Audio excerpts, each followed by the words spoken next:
Let's talk about non-parametric tests.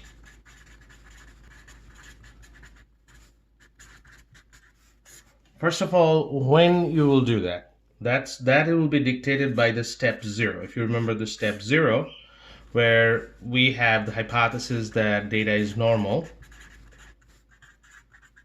against the hypothesis that data is not normal.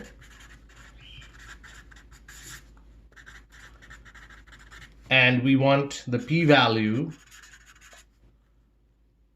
if it's less than equal to 0.05,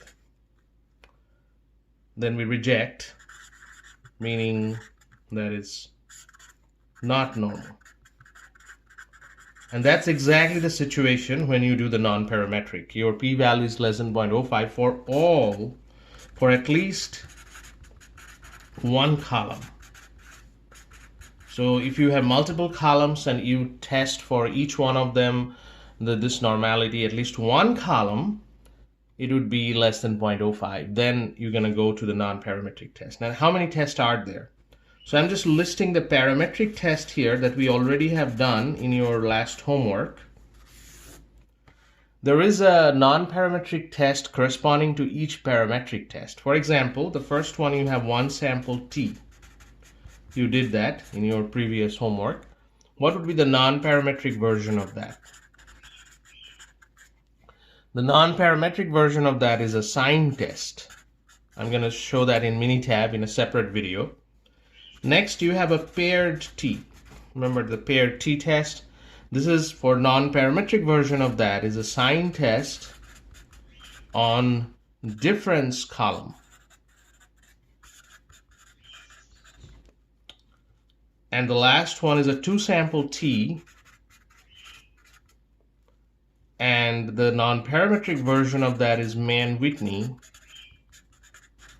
test.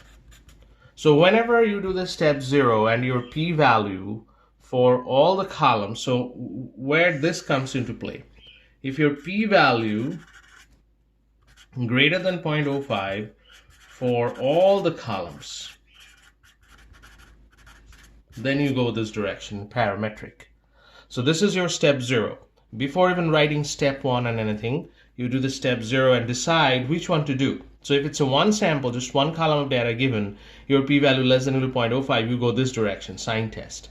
If it's greater than 0.05, your p-value, you go to the one sample T. If there are two different columns given to you, two samples, but they are connected, then do the paired T if it's p-value greater than 0.05. Do the sign test on difference column if it's less than 0.05, for at least one column is less than 0.05.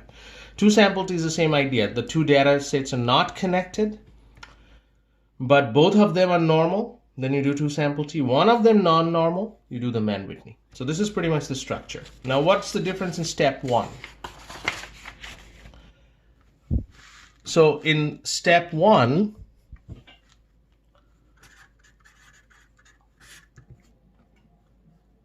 for parametric, that what you did in last homework, the hypothesis is the population mean mu equal to 0 and mu not equal to 0. And there are different versions of it. If it's a two sample, so this is for one sample. If it's a two sample, then it's mu1 equal to mu2 versus mu1 not equal to mu2. So everything is happening here for population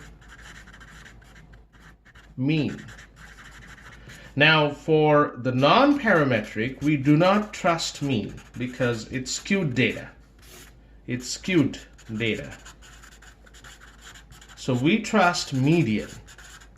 So your hypothesis is now going to change for one sample. Your hypothesis will be the median, I'm just writing MD, equal to 0 versus median not equal to 0, and so on. Similarly, for two sample, the median of the first population equal to the median of the second population versus the median of the first population not equal to the median of the second population, like that. So it changes from mean to median. That's the second change for the non-parametric.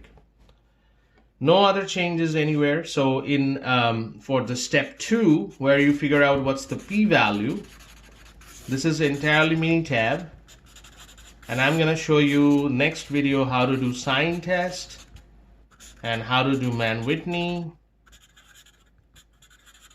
test using Minitab. So once you get the p-value, you can write at step 3 the same way. If you're, for this hypothesis, if your p-value less than equal to alpha or greater than alpha, you fail to reject, you reject this case, reject, and it failed to reject. Now what is alpha?